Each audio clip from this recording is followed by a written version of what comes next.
Instituto Quiteño de Infertilidad, ayudamos a crear vida.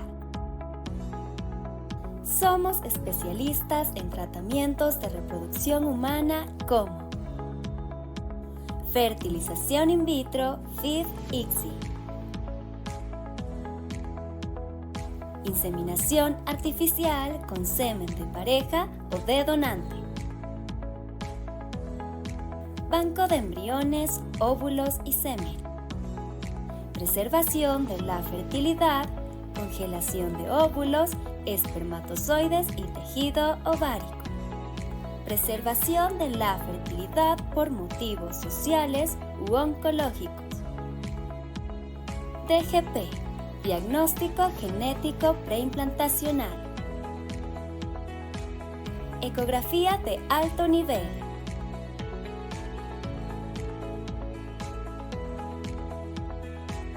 histeroscopia y laparoscopia en reproducción, asesoramiento genético y apoyo psicológico. Ayudamos a cumplir su sueño de formar una familia, brindando atención, cuidado y seguimiento integral. Equipo IKI, ayudamos a crear vida.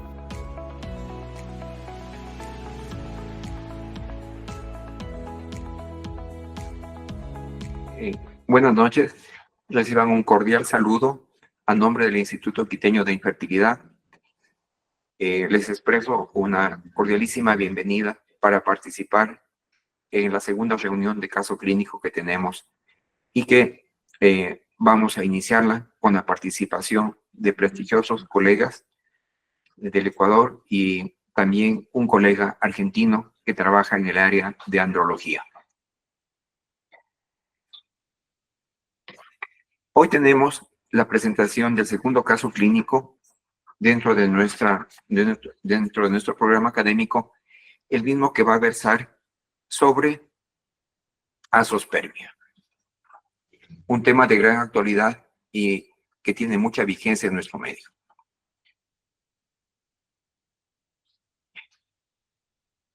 El doctor que va a presentar el caso clínico es un joven profesional de la ciudad de Cuenca, el doctor Andrés Neira, que es un especialista en ginecología y obstetricia y embarazo de alto riesgo por la Universidad Nacional Autónoma de México, UNAM. Es máster en reproducción humana por la Universidad de Valencia, por el Instituto Valenciano de Fertilidad, IVI. Es miembro de la Sociedad Española de Fertilidad, miembro de la Sociedad Americana de Laparoscopía Ginecológica y es CEO de la clínica Procrear en Cuenca, Ecuador. El doctor hace un gran trabajo en la ciudad de Cuenca en reproducción humana.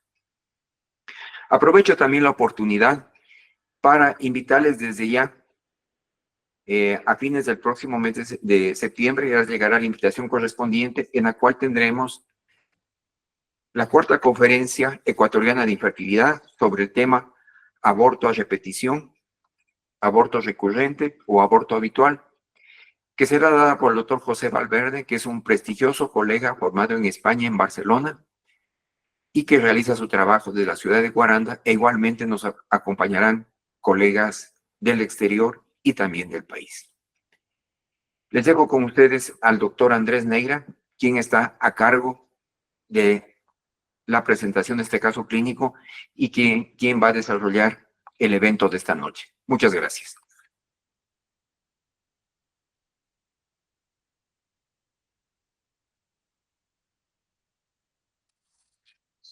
Hola, buenas noches con todos. Un saludo caluroso desde la ciudad de Cuenca, mi querida ciudad. Agradezco de corazón al doctor William Guamán, un notable líder del área de fertilidad en la capital y, como no, en el Ecuador. Para mí es un gusto y una satisfacción abordar con ustedes un tema que sin duda es un desafío y ha venido siendo siempre un desafío para quienes trabajamos en esta área tan linda, pero a la vez que puede ser en ocasiones compleja también a su vez, si tenemos la humildad de reconocerlo, para así saber también abordar temas como este, que en ocasiones merecen todo nuestro contingente y como vamos a ver, no solo el personal, sino el de todo el equipo que trabaja en nuestras diferentes clínicas y centros. Entonces vamos a continuación, por favor, si seguimos con la presentación. Vamos a, en primer lugar, a revisar los compañeros que nos van a acompañar hoy. Tendremos desde Argentina al doctor Alejo Rasguido. Él es urólogo por la Academia Nacional de Medicina de Buenos Aires. Es andrólogo de la Sociedad Argentina de Andrología de Argentina y es jefe de la unidad de litiasis y cirugía láser del Centro Urológico Dr. Rasguido de Tucumán, Argentina. Es jefe de la unidad andrológica y microcirugía de fertilidad Tucumán, Argentina.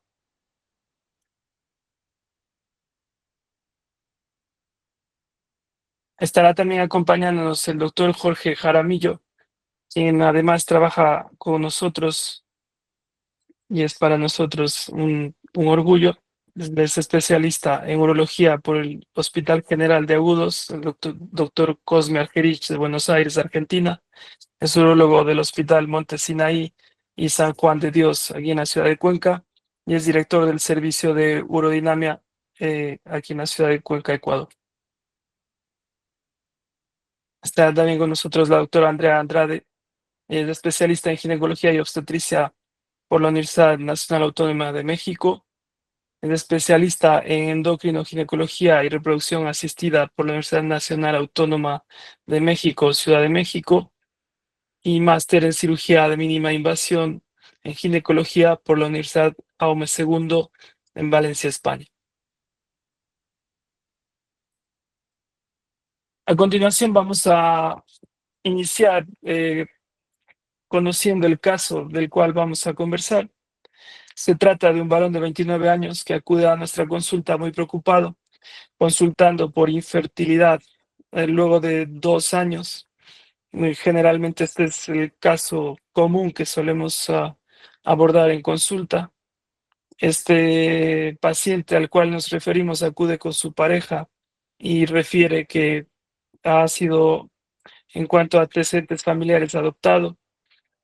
Respecto a sus antecedentes personales, no presenta patología alguna de aparato genitourinario. Se refiere bebedor ocasional, no ha consumido drogas ni tampoco fuma. Y en cuanto a la exploración física, lo que hemos encontrado es un tamaño y consistencia testicular normal. Conductos deferentes se ven palpables y hay un ligero aumento de la consistencia de ambos epidídimos. Habiendo hecho los estudios complementarios, podemos ver que en el laboratorio encontramos, ya realizando los 2 espermogramas de rigor, que no se encuentra en ninguno de ellos presencia de espermatozoides. Por lo tanto, concluimos azospermia. Los valores de las hormonas, tanto FSH como LH y testosterona, se encontraron dentro de parámetros normales. En la parte femenina, es una paciente de 25 años que se encuentra sana y sin antecedentes de interés, cuyos informes están compatibles con normalidad, es decir, sin factor femenino que podamos encontrar.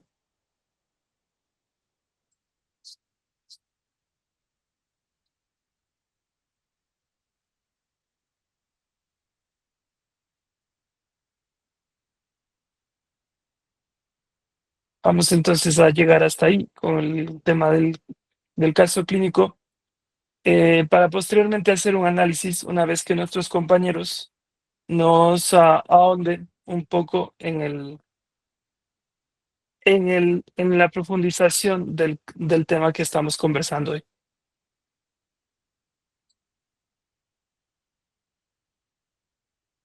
Doctora, si tal vez nos puede encender el micrófono. Ya. Adelante, doctora Andrea. Ahí se me escucha. Sí, ahí escuchamos bien. Ya. Bueno, buenas noches, doctor. Mucho gusto y con el resto de médicos que también nos están acompañando. Qué gusto tener la oportunidad de poder compartir los conocimientos que pues adquirimos en el tiempo que hemos estudiado y que también les sirva al resto de las personas que están asistiendo a esta reunión para hablar un poco sobre este caso que, aunque no lo pareciera, pero realmente es bastante común en la consulta de nosotros que hacemos biología de reproducción y me imagino que neurología también es bastante común. Entonces, bueno, vamos a empezar un poco con la situación del abordaje del caso clínico. No sé si me pueden ayudar pasando la diapositiva, por favor. Listo. Bueno, yo voy a ahondar un poco más en cómo se realiza el abordaje de en este caso de la mujer, porque, bueno, como ustedes pudieron revisar, yo soy ginecóloga, igual que el doctor, tengo una especialidad en reproducción asistida y endocrinoginecología, y nosotros nos enfocamos un poquito más en el abordaje, sobre todo enfocado a la mujer, ¿no? También tenemos la opción de hablar un poco sobre andrología, que es el tratamiento de los hombres que están buscando embarazo, pero yo les voy a hablar un poco sobre el abordaje de las mujeres en cuanto al aspecto de nuestra especialidad. Tenemos una mujer de 25 años, sana y sin antecedentes de interés, y pues nos da un enfoque durante la entrevista de que el factor femenino está considerado como sin alteraciones. ¿Por qué hablamos de esta situación de factores? Bueno, el abordaje de la consulta durante la búsqueda de embarazo se tiene que hacer, obviamente, basado en los antecedentes de los dos miembros de la pareja, pero en cuanto a la parte femenina, nosotros hacemos el abordaje por factores. Esto significa que hacemos una revisión acorde a la anamnesis y una revisión de acuerdo a la entrevista y pues encontramos varios factores que nosotros podemos identificar y vamos a empezar a ver los problemas y hacer una corrección. Entonces, durante el abordaje de la consulta hacemos una entrevista donde indagamos sobre el factor endocrino metabólico, que ya voy a ahondar un poco más en esta situación, el factor uterino, el factor ovárico, el tubo peritoneal y el factor psicosocial, ¿no? Le pasan la diapositiva, por favor.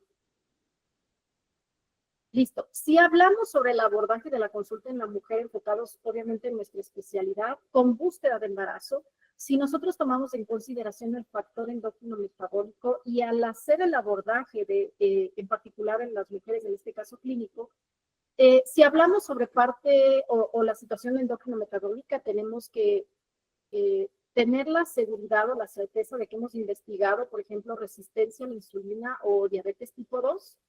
También hablar sobre el hipotiroidismo subclínico, que puede ser una de las causas que pueda producir anovulación crónica, la hiperprolactinemia también, una disfunción parcial del eje hipotálamo hipófisis ovárico, que en estos casos, por ejemplo, también nos conectamos un poco con el factor psicosocial y los trastornos alimenticios o nutricionales, como son bulimia y problemas en sí alimentarios que pudieran afectar o dar esta disfunción hipotálamo hipófisis ovárico parcial.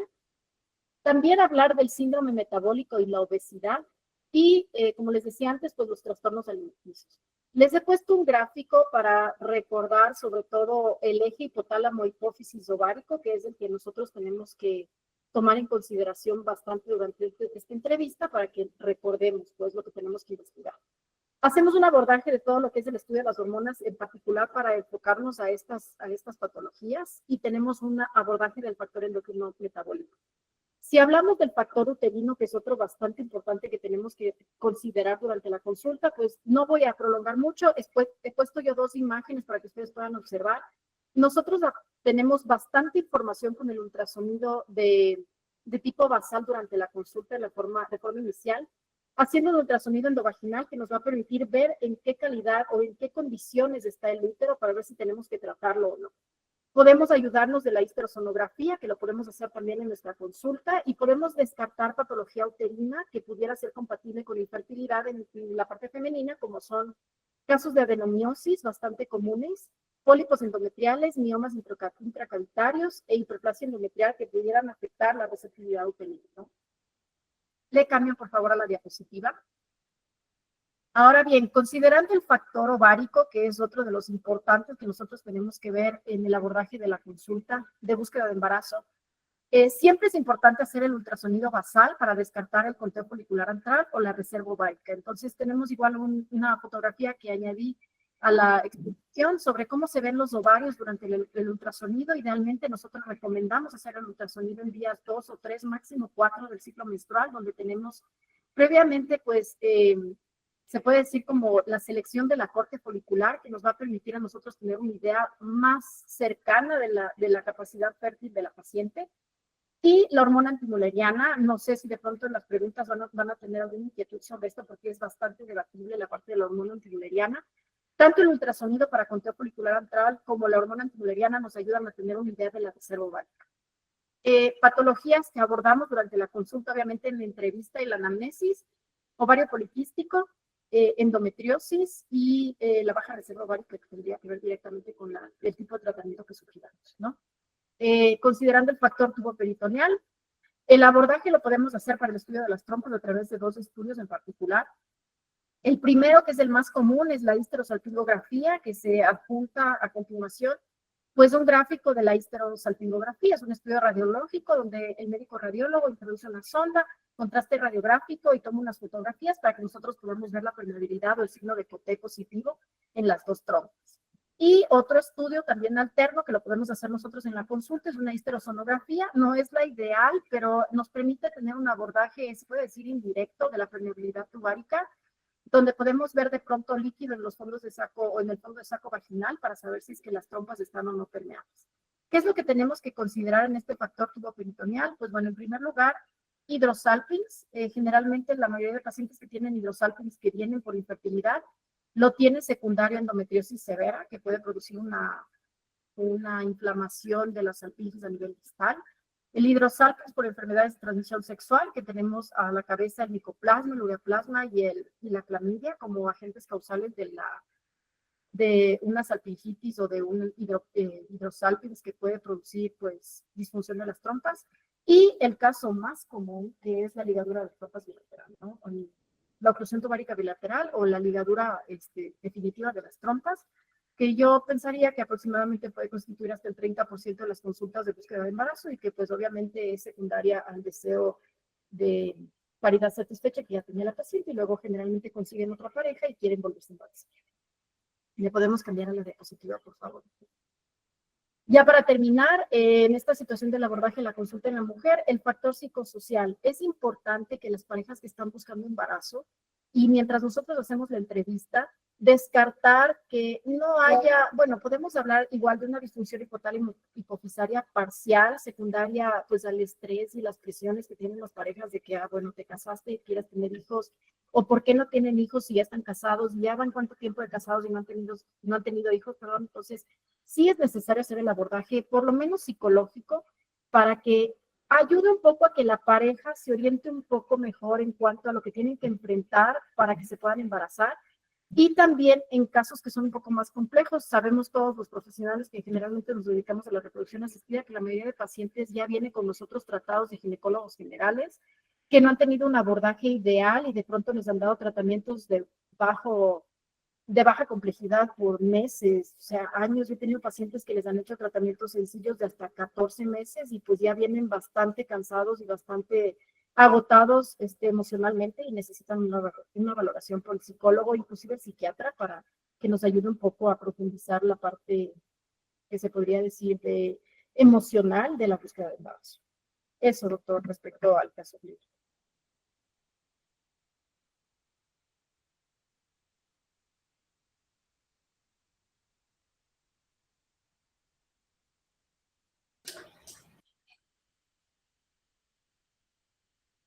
Por favor, activa el micrófono.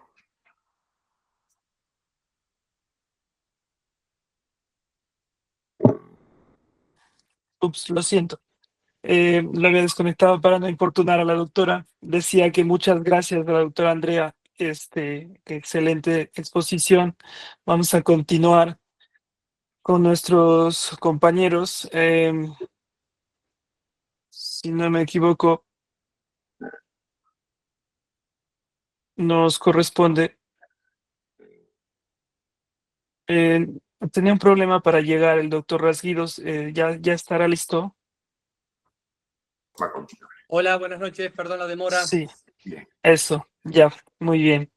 Ya estamos listos entonces. Perdón. Temas técnicos. Continúa. Adelante, doctor Alejo. No, el doctor Jaramillo continúa.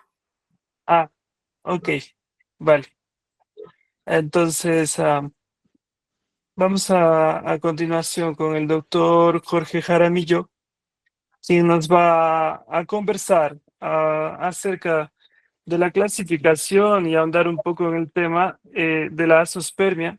Él, como urólogo, sabrá conversarnos más sobre las características y perspectivas que debemos tomar en cuenta cuando estamos justamente abordando a una pareja y, claro, a un paciente que presenta este diagnóstico. Entonces, doctor Jorge, ¿está usted listo? Tiene su micrófono, que creo que nos está ahí generalmente pasando, nos olvidamos prenderlo. ¿Nos escucha? Bien, Andrés, muchas gracias. No sé si me escuchan. Sí, su video tal vez. Está dentro de lo que es ya compartir pantalla. Bueno, está dentro de lo que es mi imagen. No sé si ustedes lo tienen. Ya, listo, Doc. Adelante Gracias. entonces, por favor. Muy buenas noches. Les saluda al doctor Jorge Jaramillo desde la ciudad de Cuenca. Muchas gracias por la invitación. Vamos a hacer una pequeña introducción con relación a lo que es el tema que ahora nos trae a colación con relación a la parte de la zoospermia, pero si vamos a hablar de lo que es la zoospermia, tenemos que considerar directamente lo que es la parte inicial de la generalidad, que es la infertilidad. Como ya se había mencionado de alguna manera en lo que es ya la presentación del caso clínico, un paciente que tiene lo que es, en este caso, 2 años de actividad sexual sin ningún método anticonceptivo, pero que efectivamente bajo las investigaciones correspondientes tiene lo que es, en este caso, resultados de espermogramas negativos para la presencia de espermatozoides. Y en esta situación, bueno, lo que nos toca es justamente hacer una investigación y partimos de algunas causas que dentro de lo que es la situación, el origen pueden ser trastornos de la sexualidad, porque hay que entender que no solo se relaciona directamente con componentes propios de lo que es la parte orgánica funcional, sino también de situaciones del comportamiento, y en este caso podemos tener lo que es disfunciones sexuales, con problemas de ausencia de erección, situaciones relacionadas con lo que es falta de excitación, una libido disminuida, un orgasmo alterado, situaciones que estén relacionadas directamente con lo que es problemas de eyaculación precoz. En el sentido, cuando tenemos este nivel de eyaculación precoz que tiene lo que es un componente de tiempos muy cortos, en los cuales incluso hay lo que es eyaculación antes de una penetración, bueno, va dentro de lo que es esas posibilidades de que justamente lleve a niveles de infertilidad en la pareja. Y lo otro, en este caso, ya para enfermedades como tal del aparato reproductor masculino, tenemos prostatismo como lo que es ya un elemento que influye sobre las características de lo que es el componente anatómico funcional en lo que es la producción de cierto tipo de sustancias o componentes que pueden provocar lo que es alteraciones inflamatorias o obstructivas a nivel de lo que es tejido prostático, que se relacionan directamente con lo que es situaciones infecciosas, la mayoría de las veces por enfermedades de transmisión sexual. Tenemos lo que es trastornos de la producción del semen y obstrucción de conductos. Estos dos acápites, en el sentido propio del tema de la azoospermia, son lo que nos llama directamente a tener en cuenta aspectos relacionados sobre lo que es la condición de las gonadas y lo que es la anatomía, y también consideramos lo que son aspectos que rigen ya esta situación en el componente hormonal, y eso directamente tiene que ver en lo que se refiere ya a lo que es condiciones de investigaciones más amplias. La siguiente, por favor. La azoospermia, como en sí el nombre lo dice, tenemos lo que es ausencia de espermatozoides en el semen.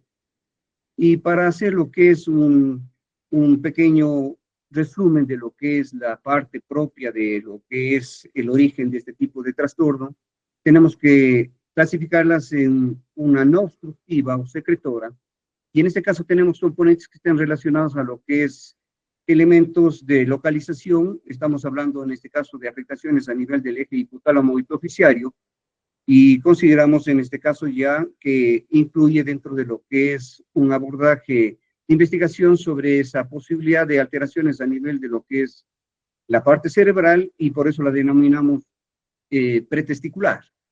Tenemos un segundo tipo que sería la testicular con disfunciones que pueden estar o no asociadas a la primera, pero en este caso existe lo que es una alteración en la sensibilidad o en la actividad hormonal sobre lo que es la gonada, y esa situación lleva a que efectivamente diferentes patologías tengan lo que es un accionar sobre lo que es, en este caso, ya la parte de acción sobre las células germinales, o también sobre lo que es la condición relacionada directamente a la actividad de las células que tienen esa posibilidad de producir lo que es testosterona, y eso lleva a que justamente un desfase en cualquiera de estos aspectos pueda generar que se dé lo que es un trastorno de azospermia.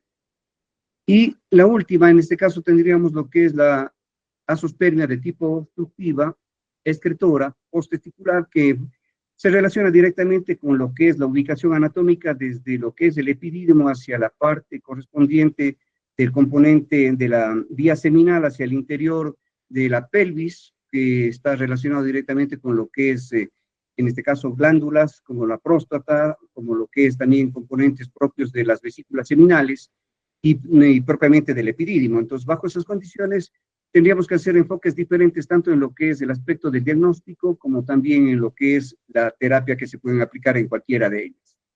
La siguiente, por favor. En este caso, con esta diapositiva, tratamos de explicar un poco el detalle desde el punto de vista de lo que es la acción multifactorial hormonal en lo que es la situación celular de las gonadas, y con eso tener en cuenta que hay muchos aspectos que pueden influir sobre lo que es un resultado, en el cual la calidad del semen puede ser deficiente o directamente tener componentes que se relacionan con lo que es problemas de azospermia. En lo que es el eje hipotálamo hipofisiario existe lo que es un control a base de lo que es elementos hormonales como el estradiol, lo que es la inhibina, la testosterona, que regula lo que es la situación desde el punto de vista de la actividad del hipotálamo. Estos, mediante pulsos, pueden generar lo que es una acción o liberación de factores de liberación NRH hacia lo que es hipófisis, y esta libera lo que es, en este caso, la hormona luteinizante LH, y también lo que es la folículo estimulante, la FSH, que tiene una acción distinta en lo que es el componente estructural celular a nivel de lo que es el tejido testicular. Las células de Leydig indirectamente, en este caso, van a tener lo que es una acción que está estimulada por la LH y lo que provoca es, en este caso, la producción de testosterona. Y las células, en este caso, de lo que es los túbulos seminíferos, con lo que es las células de sostén de Sertoli, tienen lo que es, en este caso, una dependencia de lo que es la acción de la FSH, y esto permite que estas células de Sertoli tengan lo que es la posibilidad de que tengan de por sí sobre, por decirlo de alguna manera, su accionar, células germinales de entre 2 o 3, y estas tienen lo que es la posibilidad de que bajo esta estimulación tengan lo que es la posibilidad de ir formando lo que es ya la parte germinal de lo que es las células a nivel de la formación de espermatozoides. Esta acción de estas células de Sertoli con lo que es la actividad de la testosterona producida por las células de Leydig va regulando lo que es la cantidad de producción de células, en este caso estamos hablando de las espermatogonias, y las espermatogonias tienen lo que es la posibilidad de que por división mitótica tengan lo que es, en este caso, 2 nuevas células que serían lo que es una espermogonia y una célula, un espermatocito de primer orden, que en este caso tiene lo que es una célula diploide, y esta célula diploide da origen a lo que es un espermatocito de segundo orden, que ya por acción meiótica tiene lo que es una división de la carga genética y directamente transforma lo que es se transforman en espermátides, y estas espermátides tienen lo que es un nivel de maduración, y sobre la maduración una transformación en lo que es los espermatozoides. Entonces, este sería un pequeño esquema con relación a lo que es la condición de dependencia entre lo que es el componente del eje hipotálamo hipoficiario y lo que es las células a nivel testicular. Esa es mi presentación con relación a lo que es ya un tema, una introducción mínima sobre lo que se tratará en adelante. Gracias. Gracias, doctor Jorge. A continuación vamos a seguir con el doctor Alejo Rasguido. Tiene usted la palabra, doctor Alejo. Con su micrófono, tal vez. Ahora sí, ¿qué tal? Buenas Adelante, noches. doctor. Nuevamente, perdón la demora, temas técnicos y quirúrgicos. Bueno, vamos a hablar un poquitito, una introducción, antes de pasar al caso clínico, de lo que es el algoritmo diagnóstico y el algoritmo tratamiento para el manejo de los pacientes azospérmicos. Siguiente. Bueno, con respecto al diagnóstico, siempre es importante tener al menos 2 espermogramas que nos certifiquen azospermia y que entre ellos sean mínimo 2 a 3 semanas. ¿Sí?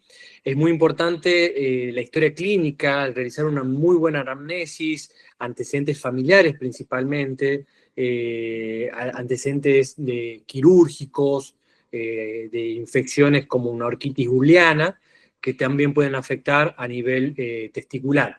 Y el examen físico siempre es importante, ya que nos permite evaluar, junto con el orquidómetro de Prader, volumen testicular, nos permiten evaluar presencia de uno o de los 2 conductos deferentes, y en lo posible, cuando uno sospecha una azospermia obstructiva, el tacto rectal podría tener alguna utilidad. Hoy creo que prácticamente ya está en desuso, pero siempre se lo tiene en cuenta. Con respecto al laboratorio, recién el doctor Jaramillo hizo una muy buena introducción de lo que es el eje hipotálamo hipófiso testicular, para entender un poquitito cómo funcionan estas hormonas FSH y LH a nivel testicular. Entonces nos va a dar mucha información para poder determinar después qué tipo de azospermia nos estamos encontrando. La testosterona total para entender el funcionamiento de la célula de Leydig, la TSH y la prolactina para evaluar si hay alguna inhibición a nivel del eje hipotálamo hipofisario. La ecografía testicular, más que nada para evaluar si hay isquemia testicular, si hay atrofia testicular, si puede deberse a un antecedente de torsión testicular. Por ahí no tiene mucha importancia el tema del varicocele, por ahí hay trabajos que en China estuvieron publicando de operar pacientes azospérmicos con varicocele, donde se veía una reversión transitoria del espermograma. La verdad que los resultados no son para nada buenos y someter una cirugía a un paciente casi innecesaria. Y una ecografía transrectal, como le decía recién, cuando uno sospecha obstrucción a nivel de los conductos seminales distales, quiste de utrículo o divertículos a nivel de los conductos eyaculadores. Cariotipo nos va a servir siempre para cuando tenemos un hipogonadismo hipergonadotrófico, para descartar síndromes genéticos principalmente, síndrome Kallmann. Y esto creo que es muy importante, que son las microdelecciones del cromosoma Y, principalmente lo que están en las regiones ZFA, B y C, y las mutaciones de CFRT, que son para fibrosis quística, en el caso de agenesia uni o bilateral de los conductos deferentes. ¿Por qué es importante el tema de las microdelecciones del cromosoma Y? Porque nos permite saber en un paciente azospérmico de tipo secretor, que si tenemos microdelecciones en los locus A, ZFA y B, nos garantizan en un 100% que no vamos a encontrar espermatozoide en una biopsia testicular.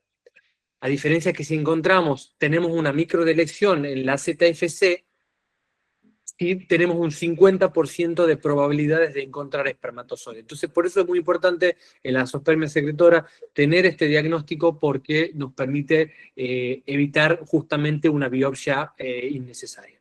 Siguiente, por favor.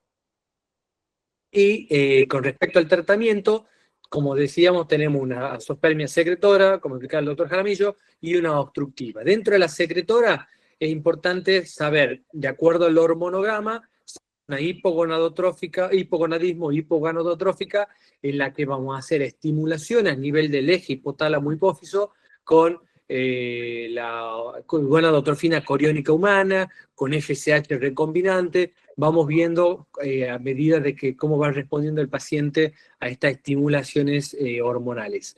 Y con respecto al hipogonadismo hipergonadotrófico, donde ya estamos hablando de una zoospermia secretora, probablemente de causa genética, ya no nos queda otra que hacer una recuperación espermática en cualquiera de sus modalidades, ya sea PESA, PESE, TESE, TESA, el que le guste, ya discutiremos después bien en el caso clínico cuáles son los diferentes beneficios de cada una, pero para mí, sinceramente, el gol estándar sigue siendo la micro-TESE como tratamiento de elección. Y de las causas obstructivas, que creo que es la más compleja, porque muchas veces hacer un diagnóstico, salvo en el examen físico, que uno toca los epidídimos un poco dilatados, hacer una vesícula deferentografía, por lo menos en Argentina, no es una práctica habitual, ni en grandes centros. Hacerlo por vía percutánea, encontrar la luz del deferente, es un método muy complejo y en donde la verdad que no nos da muchos beneficios. Sí, cuando tenemos, obviamente, obstrucciones, porque ya sabemos que se hizo una vasectomía o sabemos que probablemente tenga una lesión por una cirugía, una hernioplastia o una varicocelectomía, ahí podemos llegar a evaluarlo. Pero cuando no tenemos ningún antecedente y sospechamos una zoospermia obstructiva, la vesícula deferentografía la verdad que no tiene muy buenos beneficios. Y en esos casos, cuando tenemos obstructivas de causa quirúrgica, hacer una vasostomía, cuando tenemos quistes de utrículo o estrechez en los conductos eyaculadores, una resección transuretral es una buena opción. O si el paciente no quiere hacer ninguno de estos procedimientos de reversión, la recuperación espermática también sigue siendo un gol estándar para esto. ¿Listo?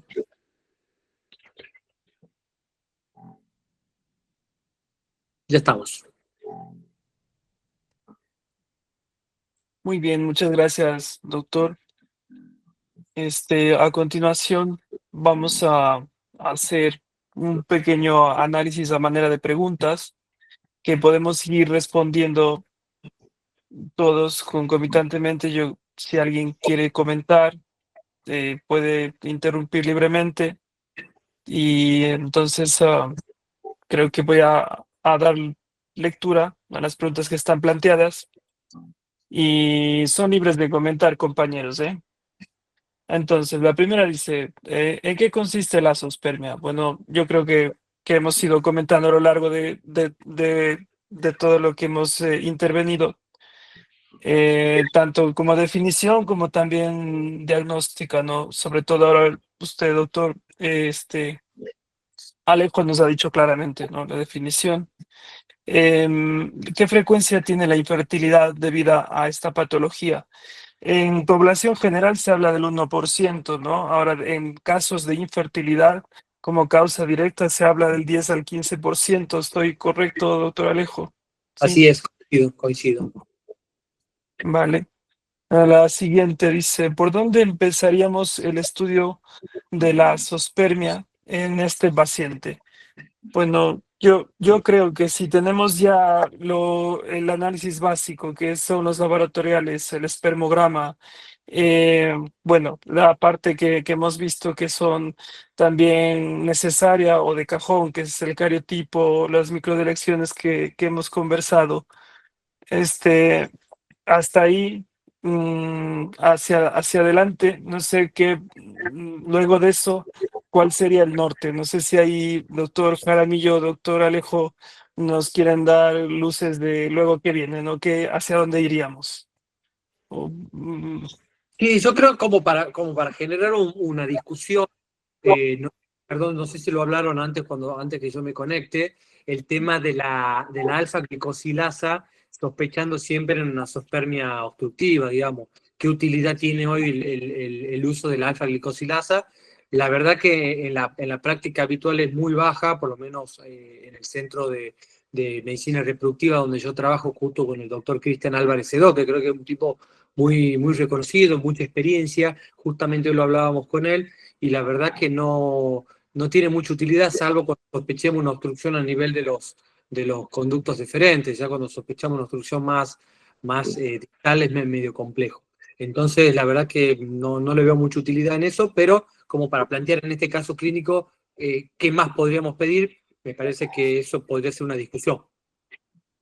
Bien, en este tipo de paciente, de alguna manera teniendo en cuenta los aspectos de la revisión del examen físico, con testículos con tamaño, un volumen adecuado, con lo que es la situación de unos epididimos que están un poquito aumentados de consistencia, es para considerar que efectivamente nos lleva a considerar lo que es una obstrucción de por medio, porque tiene lo que es las hormonas, estamos hablando de LH, FSH y testosterona dentro de valores normales. Eso llevaría a pensar que efectivamente tengamos que añadir algo más dentro de la bioquímica del semen. Estamos hablando de fructosa, de zinc, de lo que es elementos que nos permitan un poquito enfocarnos sobre posibilidades de lo que es ya la parte obstructiva. Si tenemos lo que es un pH que es ácido, llevaría a pensar que efectivamente hay una condición que se relaciona con esa posibilidad, y eso también implicaría lo que es, como ya habían mencionado, lo que es ecografías, en este caso testicular, como un complemento para tener lo que es una relación de volumen, de características del Doppler que tenga directamente la estructura. Lo otro sería una ecografía transrectal, como para tener en cuenta aspectos con relación a vesículas seminales, a lo que es próstata, conductos eyaculadores, que también nos guiarían un poco sobre lo que es la condición anatómica de este paciente.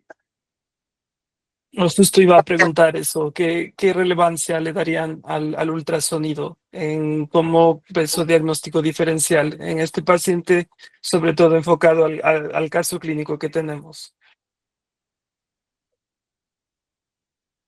Alejo. Sí, perdón. Yo creo que es importante, estamos sospechando justamente en una azoospermia obstructiva, así que es importante tratar de utilizar todos los medios para orientarnos en un conducto tan escurridizo, en zonas tan complejas de estudiarla. Insisto, creo que la vesículo-deferentografía, si fuera un método más sencillo para poder realizarla, sería ideal, pero lamentablemente es muy complejo. Entonces, cualquier método, llámese sonografía o ¿cómo se llama? De próstata o a nivel testicular o del cordón espermático, nos va a orientar muchísimo. Pero bueno, el tema es encontrar dónde en todo ese trayecto bilateral nos podemos encontrar con la obstrucción. Correcto. ¿Alguien más se quiere comentar algo? Vamos a continuar. La doctora quiere que... Perdón, doctora, no la... Sí, Ya la activé. adelante, Siana. Sí, yo nada más añadiría, o sea, como parte de la evaluación, que si hablamos de pronto cómo deberíamos realizar el abordaje, o sea, la mayor parte de la información la vamos a obtener tan solo de la anamnesis y el examen físico, ¿no? En ese aspecto, por ejemplo, en la formación que yo tuve, yo estoy en México y nosotros hacíamos una anamnesis a los pacientes varones y les hacíamos los exámenes físicos y hacíamos también la medición de los testículos. Entonces, como este caso clínico ya tiene en realidad el abordaje de las gonadotrofinas y la situación de que las hormonas de la testosterona están normal, pues ya podemos descartar la parte hormonal que idealmente también tendríamos que realizarle. Yo pienso que, o sea, nada más para de pronto dar un enfoque un poco más resumido de qué haríamos tal vez con un paciente que viene de primera vez con nosotros. Es muy importante, sobre todo en los varones, y pues nuestros compañeros urólogos también me corregirán en el caso de que no esté en lo correcto. El examen físico nos da, yo pensaría, de pronto un 80% de la información que necesitamos, aparte de los paraclínicos que podemos reaccionar, ¿no? Yo en general, cuando reviso a los varones que realizo, o sea, el diagnóstico diferencial cuando encuentro que hay afectación del factor masculino, y en caso de que los pacientes no lo tengan, incluyo también el cariotipo, las gonadotrofinas que estaban pedidas anteriormente, la valoración por urología, pero en este aspecto, conjuntamente con lo que estaba diciendo el doctor Alejo, sí. La información que nos brinda sobre todo el ultrasonido testicular, porque abordar un poco más en cuanto a cómo está el parénquima, cómo está en sí la estructura testicular y cómo están los epidídimos. Pienso que es el estudio más sencillo que podemos pedir y de forma más fácil de conseguir. No sé cómo sea en Argentina. Cuando yo estuve en México, pues bueno, yo estuve en un hospital donde nada más pedíamos y nos daban lo que necesitábamos, pero ahora que estoy en Ecuador sí es bastante limitado el abordaje, sobre todo el paciente varón. Entonces yo pienso que tengamos un seminograma, por lo menos como decía el doctor, o sea, 2 seminogramas separados de 3 semanas idealmente, ya con el diagnóstico y un ultrasonido testicular sería el abordaje tal vez lo más pronto que podríamos obtener y la mayor información que tendríamos aunado a la parte del examen físico. Eso nada más aportaré. Vale. Bueno, justo de lo que comentaba la doctora, otra pregunta que pone o que nos plantea la agenda es justamente qué patrones de FSH, LH, testosterona podrían encontrarse en azoospermia de tipo secretor. Y bueno, Puedo sí, diga, sí, adelante, doctor. pasar a la siguiente, una acotacióncita. La doctora acaba de remarcar muy bien la parte del examen físico, igual los doctores anteriores. Y yo aquí quisiera al respecto manifestar algo. Es muy importante el examen físico. Si nosotros tenemos un paciente alto, con los brazos largos, necomastia, por ejemplo, es importantísimo el cariotipo. Si nosotros tenemos un paciente con una zoospermia y en el cual nosotros no vemos que tiene fenotípicamente es normal, lo que nos sirve a todos rasguido muy importante es las microdeleciones del cromosoma Y. Entonces, eso nosotros que vemos y que estamos observando a pacientes y encontramos que tienen una concentración de espermatozoides de 10 millones y otros de 5 millones. Y, por ejemplo, pacientes que tienen 5 millones, Jensen en Europa están utilizando para describir al factor masculino severo 5 millones de espermatozoides. Entonces, por ejemplo, en ese tipo de pacientes, pedir las microdeleciones del cromosoma Y es muy importante. El doctor ya manifestó, nosotros tenemos que tener la opción de ir a aspirar espermatozoides del testículo o a realizar una biopsia testicular. Y pues ya nos indicó, nosotros entonces en las microdelecciones, la de tipo C es la que ventajosamente es la en la que están la mayor parte de microdelecciones, un 72%. Y entonces, ¿qué quiere decir? Que estos pacientes tienen posibilidades de rescatemos espermatozoides para un tratamiento de reproducción. Entonces, la parte del examen físico, el identificar al paciente desde la entrada, me parece sumamente importante. Y como ustedes, doctores, han manifestado, realmente es el conglomerado, es con los exámenes lo que nos permite hacer el manejo ulterior. Gracias. Justamente como usted comentaba, doctor, el hallazgo de menor de 5 millones automáticamente indica, al menos en Europa, a realizar cariotipo y microdelecciones. Esto en la parte privada, por los hospitales públicos, por ejemplo, el Hospital AFE es cuando encontramos menos de 1 millón, ¿no? Esto es un tema de recursos también. Bueno, continuábamos entonces, decía, el tema de hallazgos, creo que lo comentó bastante bien en cuanto a FSH, LH, testosterona, el doctor Alejo. No sé si al respecto desean comentar algo más o continuamos. Sí, como planteaste la pregunta, ¿qué patrón encontrar en una zoospermia secretora? Principalmente lo que encontrás es testosterona normal o disminuida. La verdad que en mi práctica diaria es más tirando al que a un hipogonadismo, o si está el hipogonadismo bioquímico no suele ser clínico, y sí, obviamente nos encontramos con LH normal elevada, pero sí la FSH comienza a elevarse. Mientras más elevada la FSH, siempre tenemos menos chance de encontrar espermatozoides. Como la parte reproductiva femenina, mientras más baja está la antimuleriana, menos chance de recuperación ovocitaria. Bueno, en el caso masculino, a medida que aumenta la FSH, nos va disminuyendo estadísticamente las probabilidades de encontrar por cualquiera de los métodos de recuperación espermática. Así que es el patrón entre testosterona normal baja, LH normal o elevada, dependiendo de los valores de la testosterona, y FSH casi siempre elevada o muy elevada, que la chance baja. Esto hablaríamos, doctor Alejo, generalmente en no obstructivas, ¿no? No obstructiva secretora. Y en pacientes, tal vez esto vale la pena comentar que los que vemos en consulta que suelen ser pacientes jóvenes, por ejemplo, del caso 29 años, estamos hablando de una FSH que suele estar más o menos en 16, 18, y la LH a veces puede estar discretamente, puede estar en 10, 10, algo por ahí. La testosterona tal vez 350, puede ser. Sí, exacto. Vale, Yo pues quisiera eso. hacer una Sí, pregunta aquí, ya que el doctor sí. mencionó de la hormona antimulleriana. ¿Qué tan útil es utilizar los valores de hormona antimulleriana para la reserva testicular?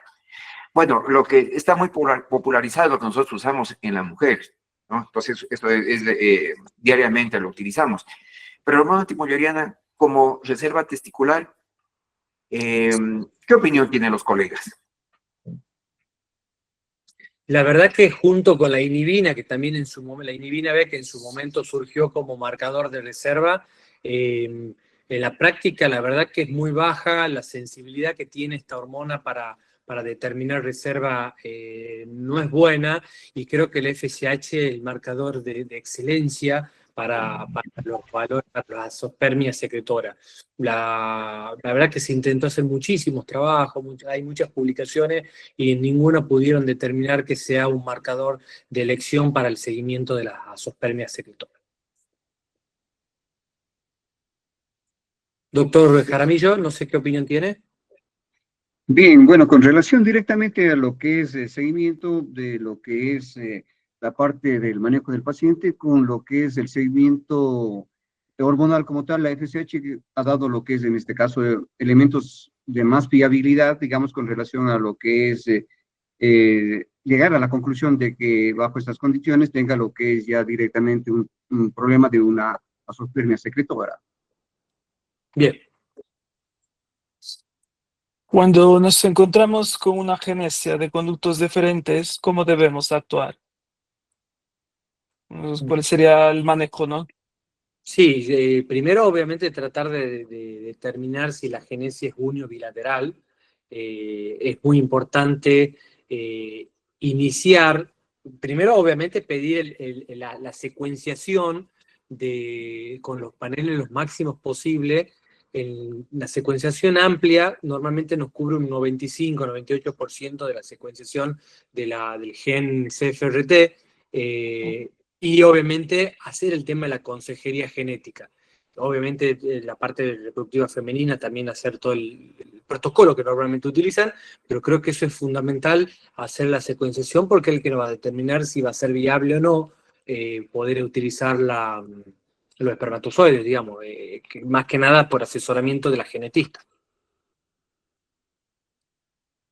No, ¿algo más? Bien, con relación directamente a lo que es el componente de este paciente a nivel de lo que es esta condición posible de obstrucción, como mencionaba Alejo, de alguna manera tiene ciertas características que tenía desde el punto de vista de programación de hacer una vesículo deferentografía, que implicaba lo que era un abordaje quirúrgico, porque en lo que es el acceso directamente al deferente, habría que hacer lo que es una incisión que permita llegar, canalizar, y lo que es inyectar el medio de contraste que permita hacer lo que es, en este caso, el trayecto de la vía seminal.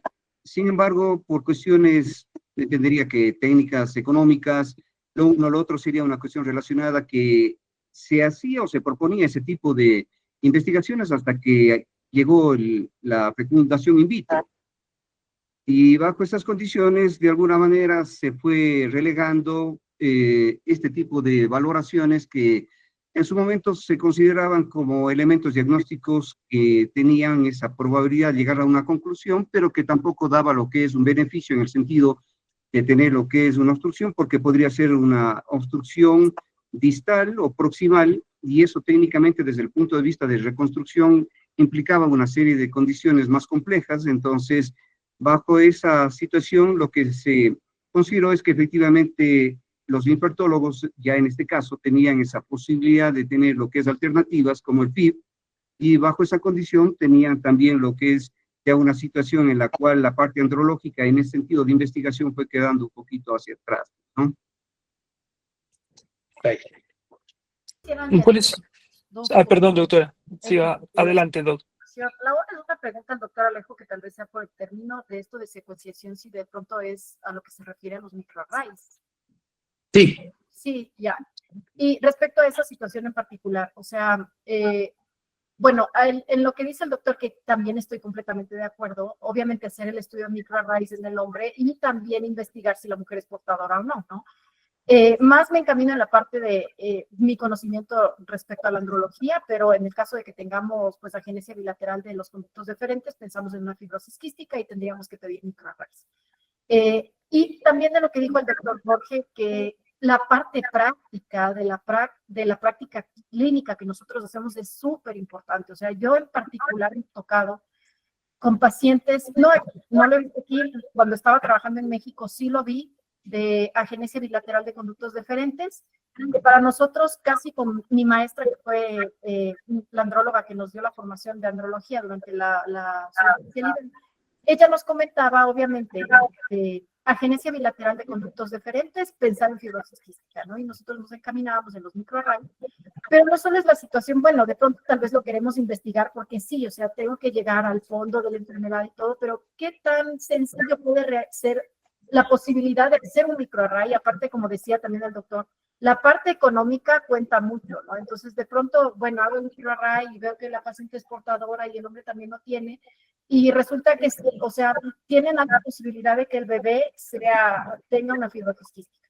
Pero ahora, como decía el doctor Jorge, la fecundación in vitro nos ayuda tanto de pronto a saltarnos este paso de que, pues hay pacientes que eventualmente nosotros tenemos en la consulta y luego, ay, pues me tengo que hacer un microarray yo y mi esposa, y después, ¿qué tan factible va a ser, pues, que tengamos un bebé que tenga la posibilidad, obviamente con la asesoría genética?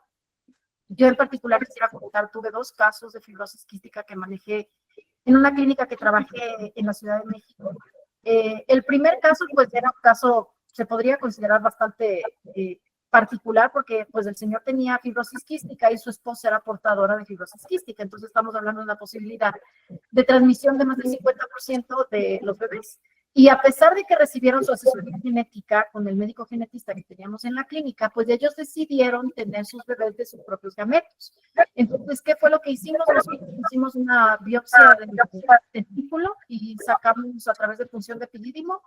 Logramos sacar 5 espermatozoides. Hicimos una fecundación in vitro y sacamos 15 ovocitos de leche. Del total que sacamos, hicimos fertilizados 8 y de los 8 tuvimos 3 embriones en día 15. Hicimos estudio genético preimplantatorio y en el estudio genético 2 de ellos tenían fibrosis quística y el 1 no tenía. Entonces, logramos transferir el único embrión con un PGT pues negativo para fibrosis quística y tuvieron un embarazo completamente normal, pero así como dice el doctor Jorge Jaramillo y que tenemos el conocimiento de los microarrays de estos pacientes, pues logramos tener un bebé normal gracias a los adelantos de la fecundación in vitro. En este caso, pues bueno, fue en realidad ICSI con biopsia testicular y punción de epidídimo y un embrión completamente normal, es un estudio genético preimplantatorio. Entonces, yo diría que en ese aspecto estamos en, de pronto, tratar de acortar el proceso de la forma más rápida para ayudar a los pacientes que se embarazan. Pero en ese inter también hacer una fecundación in vitro y hacer un PGTA o un PGD para poder tener el estudio genético preimplantatorio y lograr hacer una transferencia de un único embrión, que fue un embrión prácticamente, con un único embrión, haber tenido un recién nacido vivo sano, pues es posible, ¿no? Pero en este trayecto, por lo menos unos $15,000, $20,000, por lo menos aquí en Ecuador, no sé cómo está en Argentina, pero es viable, ¿no? Es viable. Y la otra opción que también es importante tocar es, si ya tenemos los microarrays que nos confirman el diagnóstico que estamos sospechando y tenemos la posibilidad de que la opción de transmisión sea del 50%, sugerir a los pacientes utilizarse en un informador, ¿no? Aunque la situación es un poco difícil de manejar porque mucha gente pues obviamente quiere hijos de sus propios gametos, pero es una opción viable para evitar en este caso pues una transmisión y posibilidad de fibrosis quística en el bebé. Eso, nada más. Perfecto. Sí, acá en Argentina es bastante más económico el estudio, creo que ronda los $1.500, una cosa así, no es muy costoso, así que es más accesible. Igual la incidencia es muy baja, de la agenesia bilateral. Me pasó algo muy, muy particular. La semana pasada hice 2 vasectomías y los 2 pacientes con agenesia unilateral de conductos deferentes con paternidad, digamos, ya sea la vasectomía ya para control de fertilidad. Entonces, es más frecuente la agenesia unilateral que la agenesia bilateral. Yo creo que estoy hace más de 15 años haciendo andrología y debo haber visto un paciente con agenesia bilateral de deferente. Siga, doctor. Gracias. Sí, lo que mencionaba la doctora es muy importante. Yo creo que cuando tenemos este tipo de pacientes, tenemos que siempre plantearles la posibilidad de semen de banco, por todo lo que se ha mencionado.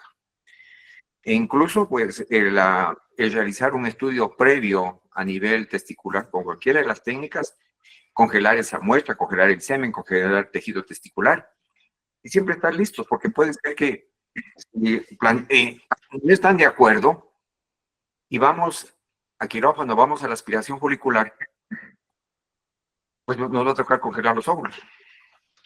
De lo contrario, siempre que exista la predisposición para aceptar, en este caso, si es alta complejidad, el utilizar semen de banco.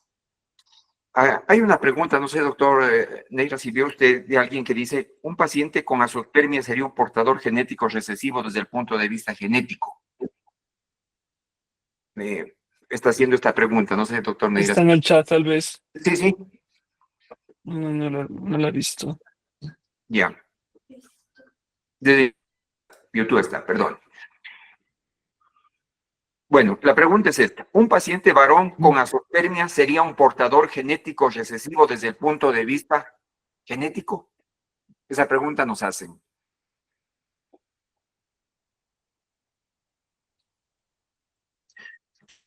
Yo creo que sí. Yo creo que sí, porque muchas veces todas estas, que por ahí no hemos hablado tanto de las causas secretoras, la síndrome de Sertoli-Solo, la detención primaria de la falla testicular primaria, y todos los síndromes que están asociados a la azoospermia, tiene una causa genética, por lo tanto tenemos algo de hereditario de esto. O sea, no me parece desacertada la afirmación que están haciendo.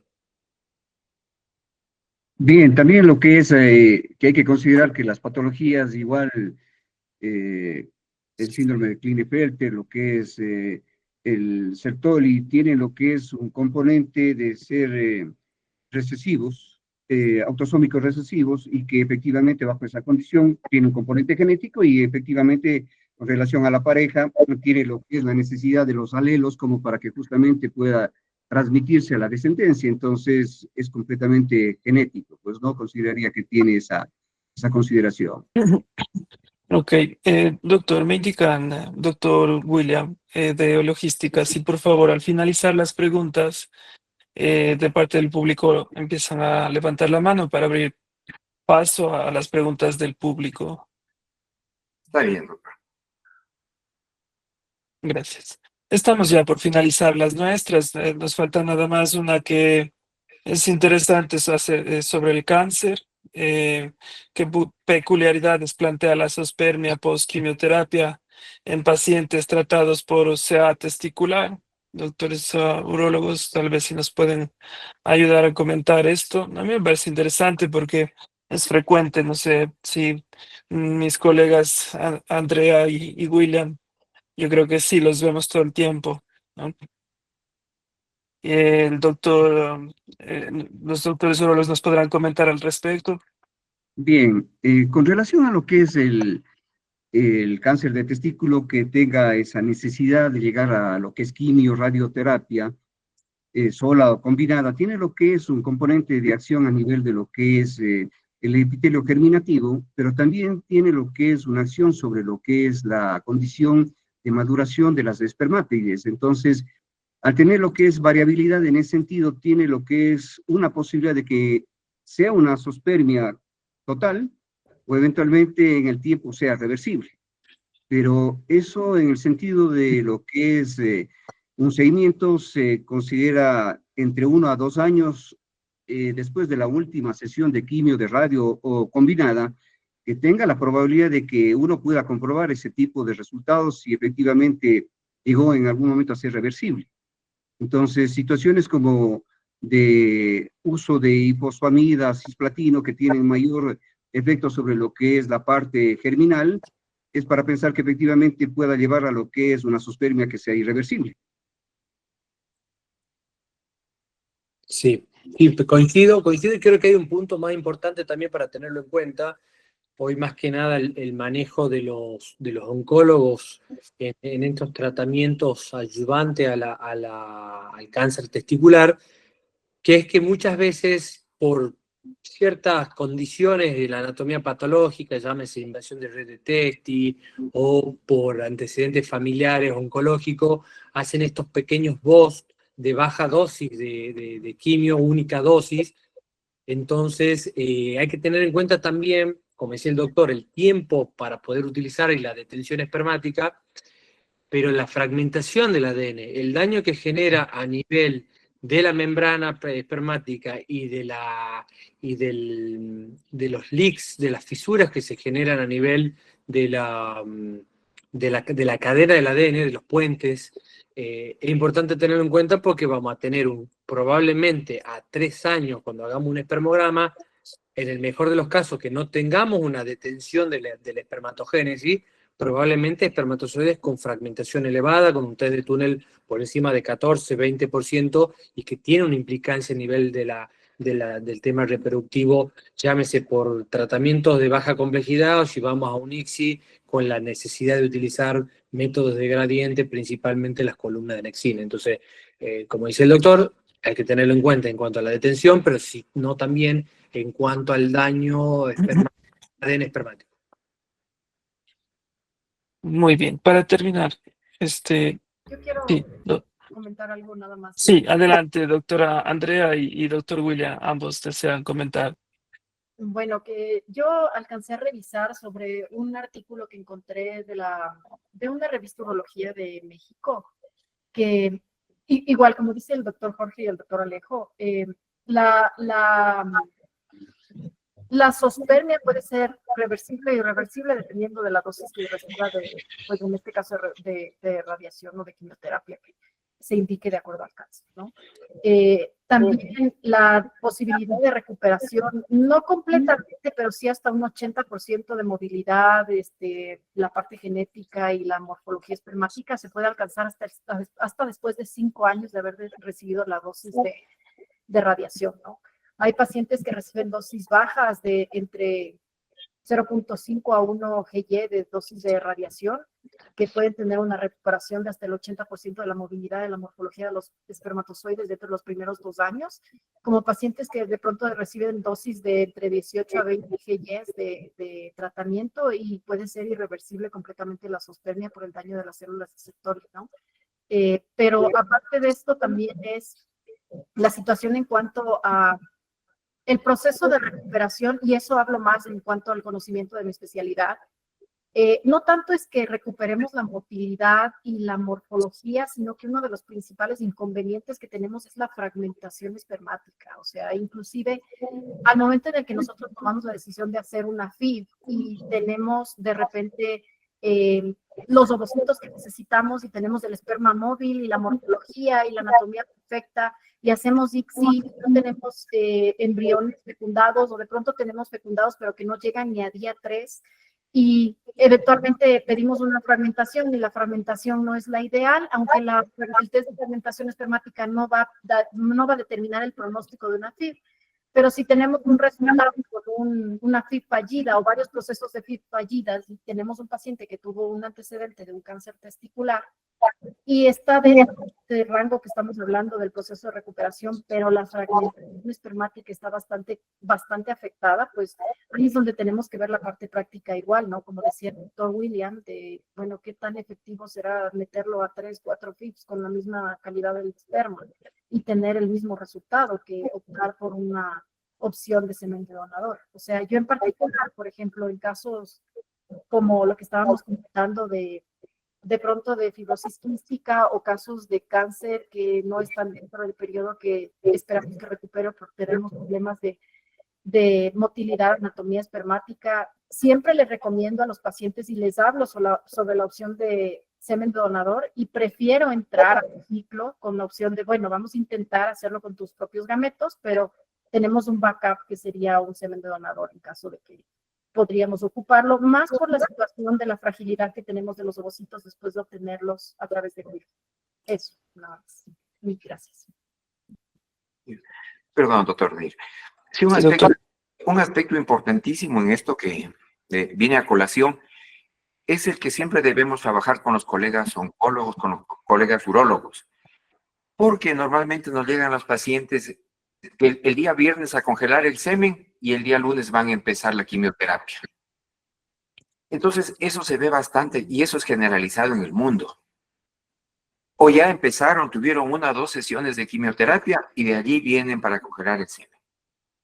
Y, por ejemplo, esos pacientes no tienen en ningún momento ningún estudio para IPS, para hepatitis B, para hepatitis C, y es muy difícil, hay que tener el semen en cuarentena. Y naturalmente, como ustedes acaban de indicar, si tenemos todo eso, si nosotros vamos a tener varios años en que el paciente está zospérmico o va a recuperar su fertilidad o no al 100%, o en su defecto vamos a tener riesgo de tener un bebé con alteraciones cromosómicas, alteraciones genéticas. Ustedes acaban de hablar, de expresarse muy bien respecto a cómo nos va a quedar ese semen defragmentado. Tenemos el semen que ha sido congelado anteriormente. Entonces, es una parte muy importante en nuestro medio, ven, en el Ecuador estamos en eso, tanto en la parte masculina como en la parte femenina. Entonces, una parte que creo que aquí en el país sí debemos trabajarla, tenerla muy presente, porque prácticamente no nos da tiempo y a veces el semen es de muy mala calidad, y bueno, perdemos mucho y el paciente pierde una opción para poder tener un embarazo con sus propios gametos. Eso es una parte. Otra parte respecto a lo que me quedé un poquito en el aire era con la pregunta que hicieron y que les comenté. Hay que tener en cuenta, yo pienso, algunos detalles cuando tratamos a este tipo de pacientes. Por ejemplo, si se ve que va a haber alteración a nivel de genes y nosotros tenemos que tiene azospermia y encontramos en las microdelecciones de tipo C. Decimos, bueno, vamos a hacer la biopsia, pero hay que explicarle la biopsia, la aspiración, obtenemos espermatozoides, hacemos el ICSI. Pero que una parte muy importante es que hay que explicarles que lo que estamos haciendo es traspasando ese estado patológico a las nuevas generaciones. Y cuando el paciente emocionalmente ha tenido que transcurrir tanto consultas, espermogramas, aspiración de testículo, biopsia, entonces realmente quiere hacerse sus espermatozoides y sabiendo que después su hijo va a estar en las mismas. Bueno, se descubrirán algunas otras cosas posteriormente, pero en las mismas. O si hacemos, o después si hacemos un diagnóstico genético preimplantacional y vamos a poner XX, embriones XX, ¿y qué nos hacemos con el resto de embriones? Entonces son algunos aspectos que también siempre pienso que tenemos que decirles a la pareja, tenemos que decirle a las pacientes. Gracias. Gracias, doctor. Entonces, decía, finalmente tenemos, en resumen, qué pasos debemos dar para la evaluación y tratamiento de los hombres azospérmicos. Si me permiten, yo creo que conclusiones clave que debemos tener es que debemos diferenciar al abordar a estos pacientes claramente entre una obstructiva y una no obstructiva, puesto que esto es fundamental para establecer el pronóstico y el tratamiento. Nos ha quedado claro también, gracias a la intervención de nuestros doctores urólogos, que el estudio genético realmente se vuelve imprescindible para determinar causa y pronóstico, ¿no? Sobre todo cuando se trata de una no obstructiva. También que el manejo que ahora tenemos, que sobre todo en micro-TC, realmente ha cambiado el manejo y el pronóstico. Esto sumado a las técnicas de reproducción asistida que hoy manejamos, que hoy tenemos y que hoy disponemos. Y yo creo que también es importante mencionar que el trabajo multidisciplinario realmente optimiza los resultados, así como tenemos hoy que han visto un panel compuesto por urólogos y biólogos de la reproducción, andrólogos, también el doctor es andrólogo, me parece, ¿verdad? Se me escapa su nombre, doctor de ¿Alejo? Argentina. Sí, Alejo. Sí, Alejo. Es que le iba a decir Alejandro, pero no es Alejandro, es Alejo, ¿verdad? Sí, sí. No sé si en Ecuador es común el nombre, pero bueno, acá No, no, no, no es común. está poniéndose de moda acá en Argentina. Eso, entonces los andrólogos complementan nuestro trabajo y creo que el manejo interdisciplinario es clave también en el abordaje de estos pacientes. Me gustaría también escuchar sus conclusiones, doctores, y con eso daremos paso ahora sí a las preguntas que tengan del panel de oyentes. Bien. Con respecto, a mí me parece importante, teniendo en cuenta que, bueno, me había consultado, creo que dentro de los participantes hay ginecólogos, hay biólogos, hay urólogos, es que la andrología, justamente como especialidad, es muy interesante porque tenemos todo tipo tenemos, como digo, biólogos, bioquímicos, ginecólogos, y es importante hacer una formación en esto. Hoy por hoy la Sociedad Argentina de Andrología, y gracias a la pandemia que se comenzó a hacer más virtual todo, permite hacer la certificación en andrología. Yo me acuerdo, y eso estoy en Argentina, yo vivo a 1.200, 1.300 kilómetros de Buenos Aires, y para poder certificarme tenía que viajar una vez por mes a Buenos Aires durante 2 años seguidos. Hoy por hoy la gente del interior del país o de otros países pueden hacerlo el curso y entender que la andrología no es saber solo un espermograma, sino que también implica un montón de cosas que lo damos como, soy urólogo, sé leer un espermograma, doy vitaminas para mejorar el espermograma, listo, ya lo sé todo. Y hay mucho en el medio. Y más cuando uno se comienza a dedicar a la parte quirúrgica, andrológica, el tema de las vasostomías, el tema de las tesis. Entonces, creo que la formación del urólogo principalmente, que es el que más pacientes tiene en captación, es importante hacerlo y los invito a participar de la Sociedad Argentina de Andrología. Es muy fácil pertenecer, no hay grandes requisitos, no es muy costoso, y hacerlo al curso que dura 2 años con una reunión mensual, la verdad que es bastante accesible hacerlo. Entonces, saliendo de esa parte, hay que tomarlo como conclusión que la zoospermia hay que ser muy empírico en esto, no hay que darle mucha vuelta porque hay que recordar que las biopsias testiculares las hacemos en un quirófano, normalmente de un centro de reproducción, no en una clínica común donde el paciente tiene que andar con el frasquito, la familiar con el frasquito llevándolo al centro de reproducción que está a 2 kilómetros, 10 kilómetros, sino que tiene que ser in situ. Y es difícil encontrar un centro de reproducción donde tengamos un brazo en C, creo que le dicen en Ecuador, un arco en C, con radiografía para poder hacer una vesícula de diferentografía. Si yo entro a hacer una biopsia testicular, ya entro sabiendo que no me interesa cuál es la principal causa. Y creo que mi conclusión principal en la zoospermia es no buscarle mucha vuelta si es secretora o obstructiva. La conclusión va a terminar siendo que siempre va a terminar en una recuperación espermática en el 90-95% de los casos.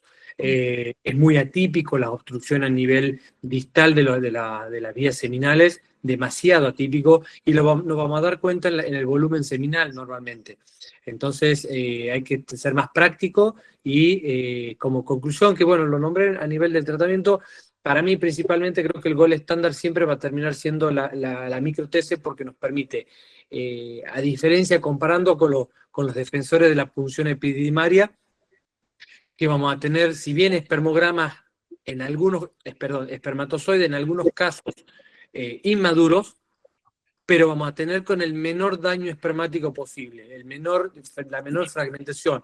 Cuando nosotros buscamos espermatozoides a nivel epididimario, estamos hablando de obstrucciones. La principal causa de obstrucción de las vías seminales, estamos hablando de causa infecciosa, donde la barrera hematotesticular muchas veces se encuentra alterada.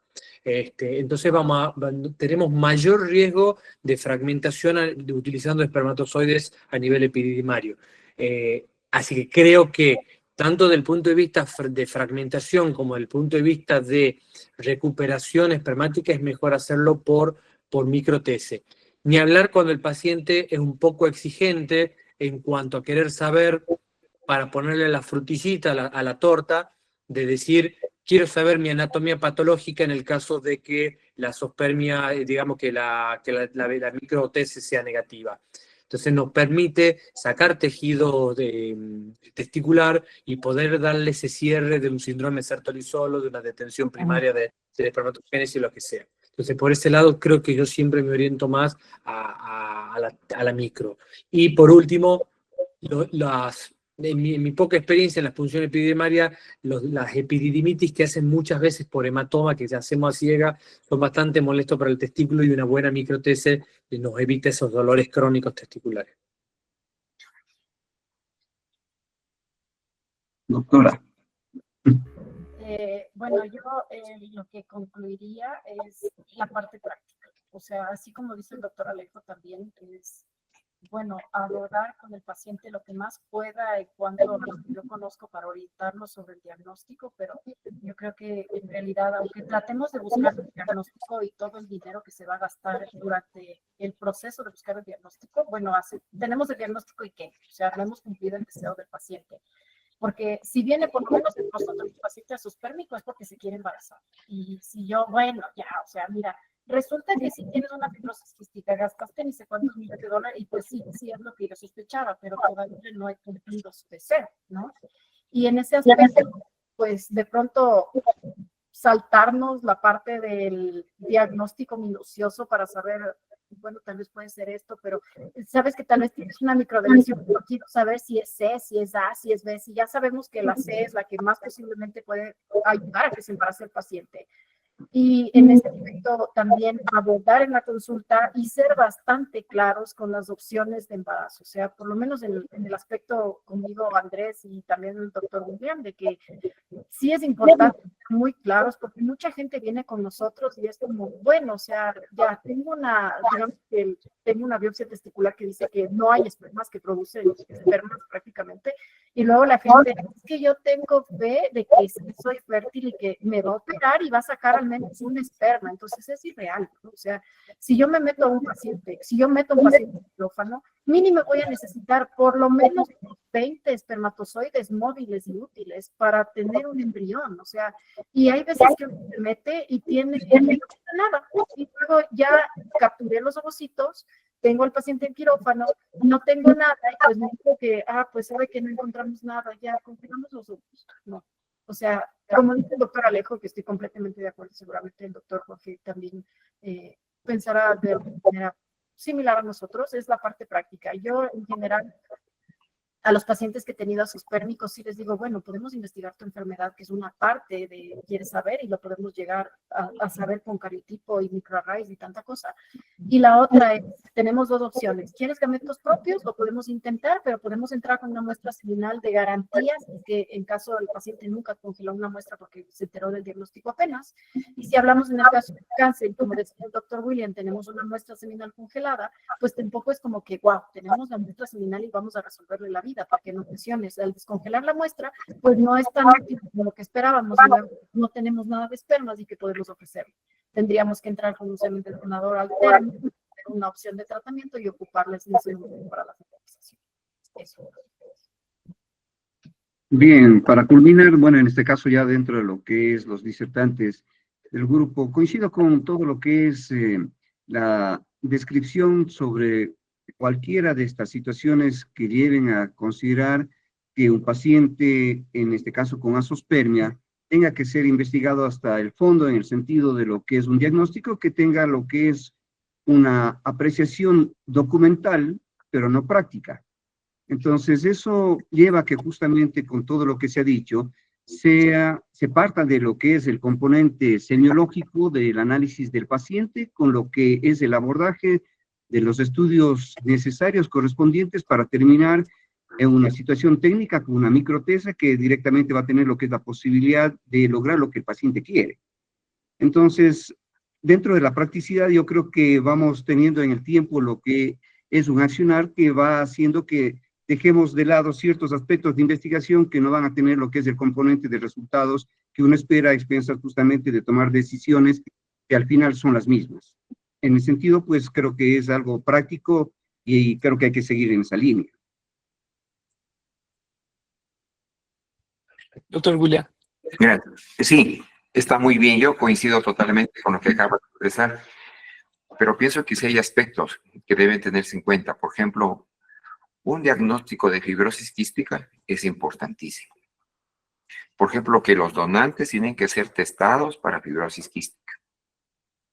Nosotros en un inicio hacíamos a las donantes de óvulos, donantes de semen, les hacíamos una batería de estudios y siempre nos salían positivos para algunos y realmente nos quedábamos sin donantes. Ahora sí, lo que hacemos es imprescindiblemente para fibrosis quística.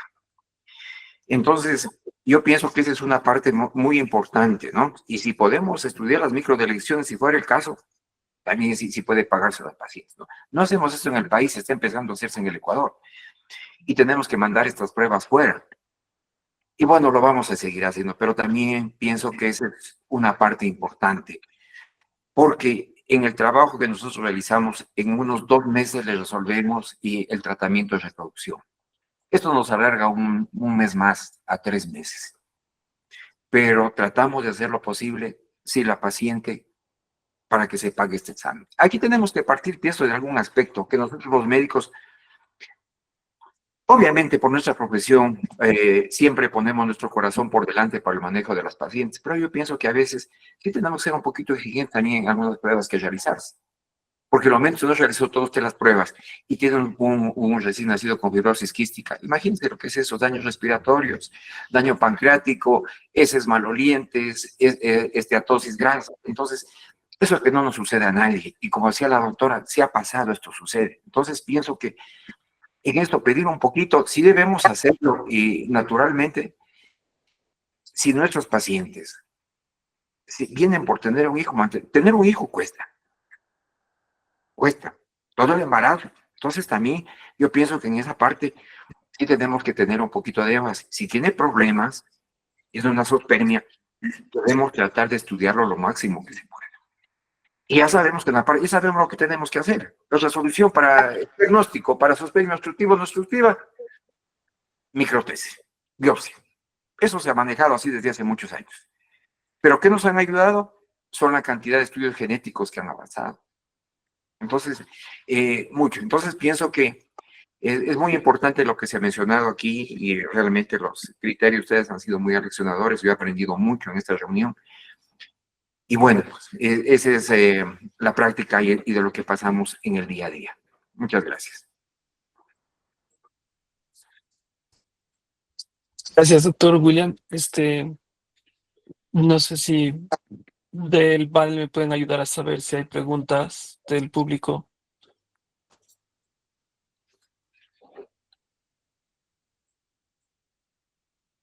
El doctor Nelson Pacimiño pregunta para que, por favor, abrir el micrófono.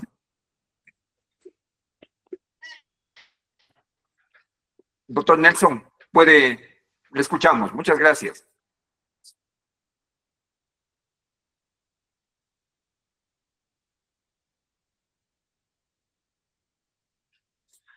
Doctor Nelson.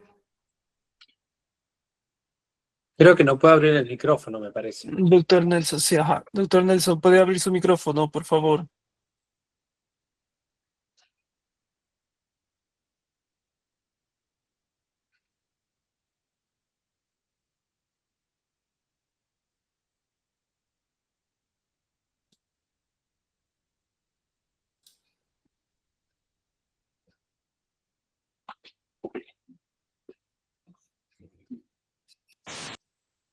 ¿Ahí me escucha? Sí, doctor. Sí. Perfecto, muchas gracias. Bueno, felicitaciones a los organizadores. El tema no deja de ser súper interesante y han abordado de una manera muy experta todo lo que se relaciona a zootecnia, diagnóstico, manejo, y creo que el hecho de ser multidisciplinario lo hace muy interesante la reunión, así que felicitaciones. Yo tenía una pregunta respecto a el uso de los marcadores plasmáticos seminales en la infertilidad masculina.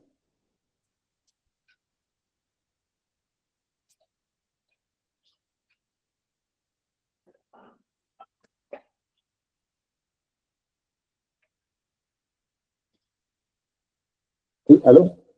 Aló, sí, mi doctor Nelson, ¿a cuáles marcadores Lo escuchamos. se refiere? Bueno, actualmente, bueno, hay diferentes, en nuestro medio no hay la disponibilidad aún, pero desde hace algunos años se está utilizando marcadores plasmáticos, el TEX-101, el ESM1, que son marcadores de pirídimo, y el otro testicular espermático, que en el diagnóstico diferencial de la azostemia obstructiva o no obstructiva puede ser de utilidad y suprimir diferentes procedimientos quizás innecesarios que nos aclararía solo con los marcadores seminales antes de tomar una decisión de exploración en microtest en química.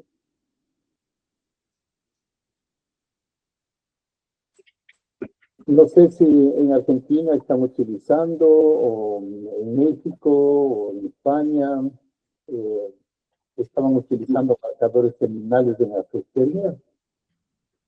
No, en Argentina estamos usando marcadores diferentes a los que hablamos.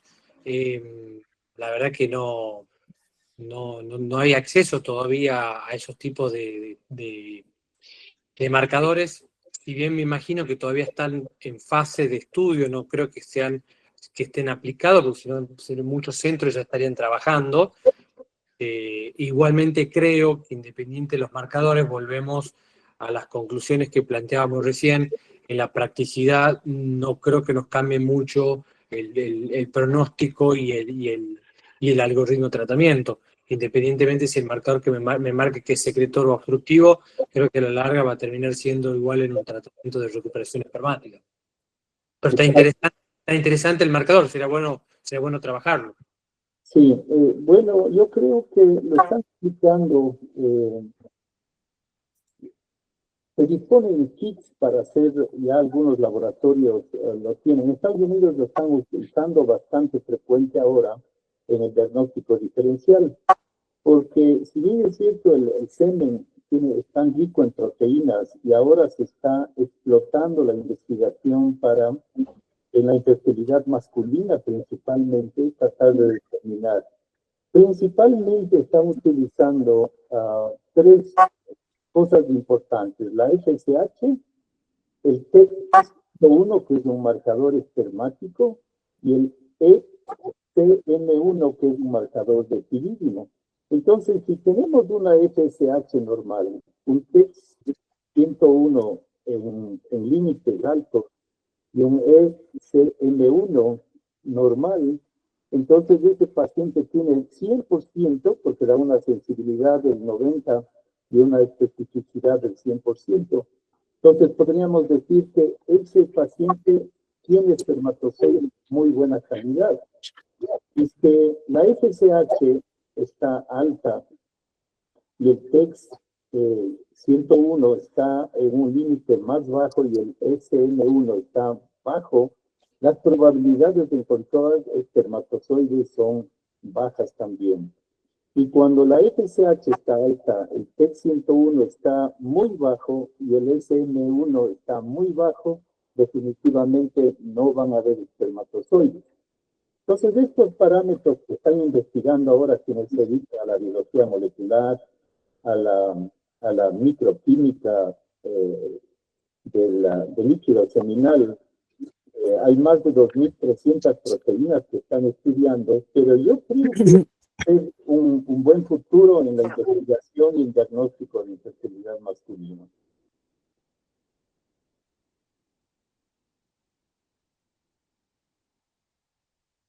Bien. Doctora, ¿alguna opinión?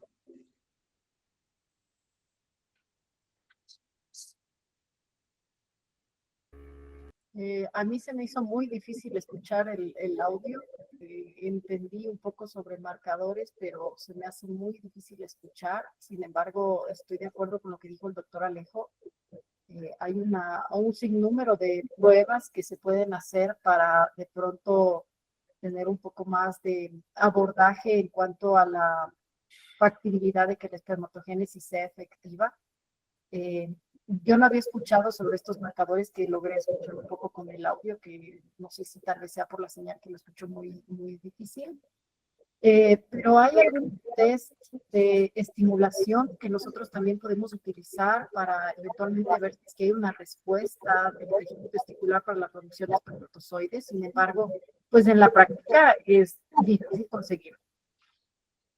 Nosotros, en particular de mi escuela, que también me quedó como mi práctica clínica, es que si yo tengo casos, y no de azospermia, que ya es un caso más severo, ¿no? Pero si yo tengo casos de oligosevera, oligospermia severa, y hago los estudios de pronto para hacer el abordaje y tener un poco más de idea respecto a de dónde se origina el daño, puedo ofrecerle un tratamiento estimulador hormonal, pero el tratamiento hormonal de pronto puede tardar hasta 6 meses y la recuperación de espermatozoides va a ser muy reducida, entonces no le veo como tan práctico basarme un poco en marcadores, que no sea ser un poco más directa con el tratamiento de ofrecer una solución más alternativa.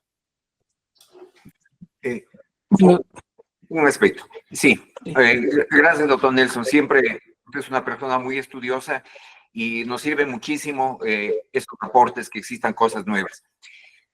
Nosotros comentábamos en la parte práctica, cuando nosotros tenemos un espermograma, si nosotros tenemos, por ejemplo, un oligoastenospermia, nos orientamos a que el problema está en epidídimo. Si tenemos un oligotérato, está en testículo. Y si tenemos un oligoastenospermia, está en el testículo y está en el epidídimo. Entonces nosotros hemos manejado clásicamente así, porque, bueno, la fisiología testicular nos ha llevado a ello.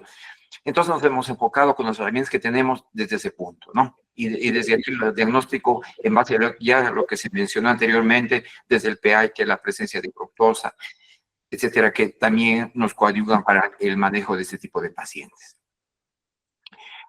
Eso pienso que en la parte nuestra, en la parte de la consulta, ¿no? Pero desde luego hay que tener en cuenta un detalle que es muy importante. Este es un capítulo que pertenece en gran porcentaje, en el altísimo porcentaje, al manejo uroandrológico. Lamentablemente, los ginecólogos nos hemos convertido en espermólogos. Y entonces, sí es importante lo que ya he comentado otra vez con los amigos urólogos, necesitamos un trabajo interdisciplinario más fuerte. Este es un aspecto que lamentablemente nos ha tocado sobrellevarlo, porque nosotros atendemos, es la única especialidad que trabajamos en reproducción que atendemos a la pareja. ¿Qué otra especialidad tiene la pareja? Ninguna. Entonces, hemos tenido que sobrellevar esto, pero pienso que este es un espacio muy grande, como el doctor Guido acaba de mencionar, que excelente la preparación de andrología en Argentina.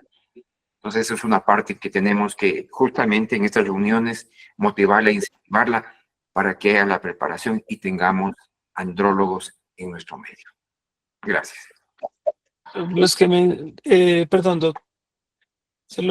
mencionaba el doctor Pazimiño son glicoproteínas de membrana, lo que tratan de diferenciar o ayudar a diferenciar es si es que hay espermatogénesis, si se está produciendo espermatogénesis. Lo que prometen es facilitar un diagnóstico no invasivo, un diagnóstico rápido, una prueba de diagnóstica. Entonces, diferenciar obstructiva, no obstructiva, pero son realmente estudios, están todavía en estudio, ¿no? Entonces, podría ser prometedor a futuro, tal vez, pero es válido el aporte.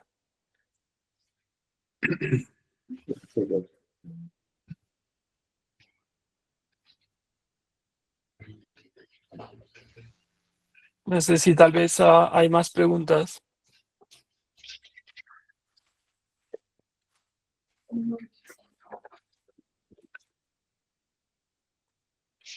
Sí. Adelante.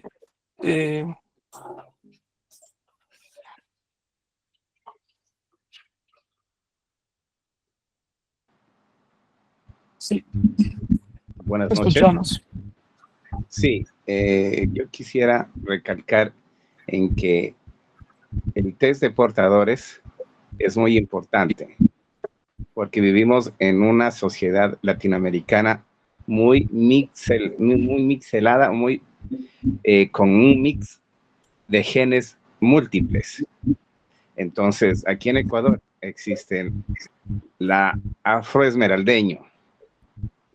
A pesar que somos blancos, ojos con ojos azules, somos portadores de los genes para la ciclemia. Entonces puede ser alguien con ojos azules, portador de ciclemia, y una esmeraldeña también afro con un gen también portador de la ciclemia. Entonces los dos van a atraer un individuo nuevo con un carácter recesivo. Entonces sí es importante el test de portadores. Yo he escuchado en algunas conferencias en España que lo hacen, y más siempre trabajo con Genotipia. Genotipia es una empresa que trabaja con esto. Entonces, esto es muy importante, darle sentido a esto de la pareja. Yo creo que ante todo hacer el test de portadores en la etapa preconcepcional y ver eso, aparte de la fibrosis quística, de la T13, 18 y 21 también. Sí. Entonces, el test de portadores muy básico para saber con qué nos enfrentamos, qué tipo de pacientes, aparte del examen clínico, en la parte genética. Muchas gracias. Gracias.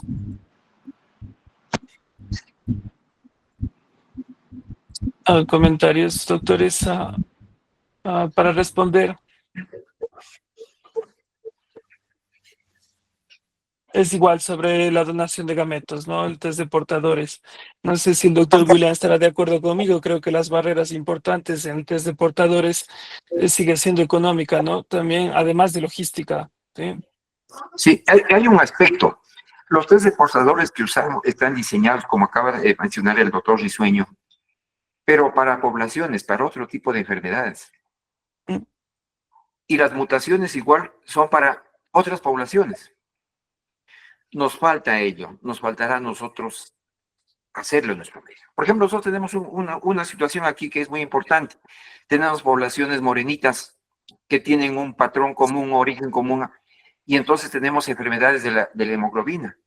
Y cuando nos han llegado pacientes, nosotros pedimos, lo que podemos pedir es deficiencia de glucosa y sulfato de deshidrogenasa, y pedimos el electroforesis de hemoglobina.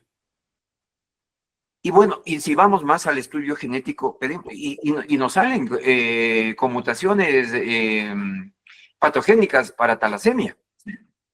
Entonces nos mueven un poquito el piso porque naturalmente tenemos que utilizar un donante o una donante también afroamericana, que probablemente va a tener los mismos genes. Entonces nos ponen a veces un poco difícil trabajar. Lo que acaba de hablar el doctor Risueño es total, en la parte práctica lo vivimos nosotros. Sí, es totalmente cierto. Pero naturalmente se van a abaratar los costos, pues no, cuando se estudió el genoma, cuánto costó, no sé cuántos millones de dólares, y ahora el estudio del genoma lo puede realizar cualquier persona. Entonces pienso que eso va a evolucionar con el tiempo, y pienso que con el tiempo incluso una pareja cuando se compromete se hará un estudio de compatibilidad genética, no para decir si tienes esta enfermedad ya no me comprometo contigo, no, sino que para saber qué opciones tengo si soy portador de alguna enfermedad.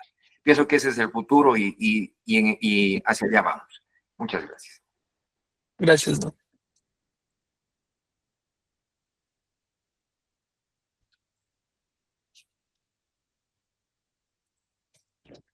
No, no me parece que no tenemos más preguntas, ¿verdad? No, parece que no tenemos. Bueno, procedemos entonces a despedir. Está el link puesto en el chat para que puedan obtener su certificado a todos los asistentes. Y de mi parte les agradezco mucho por su asistencia, por su amable atención, a mis queridos contertulios, por quienes conozco en persona, por su amistad, y a los demás por conocerlos. Ha sido un gusto. Gracias. Solo un pequeño detallecito, mi doctor. No se olviden que a fines de este mes tenemos la intervención del doctor José Valverde sobre un tema muy importante, aborto habitual a repetición o aborto recurrente. van a estar igual otros colegas del país y fuera del país. Entonces ya les extiendo una cordialísima invitación. Espero que nos podamos volver a reunirnos. Muchas gracias a los colegas y a los asistentes que nos han ilustrado con sus preguntas, con sus comentarios. Muchas gracias y buenas noches. Gracias. Muchas gracias por la invitación. Saludos de Argentina, abrazo grande. Gracias también y buenas noches para todos. Chao, buenas noches. Buenas noches.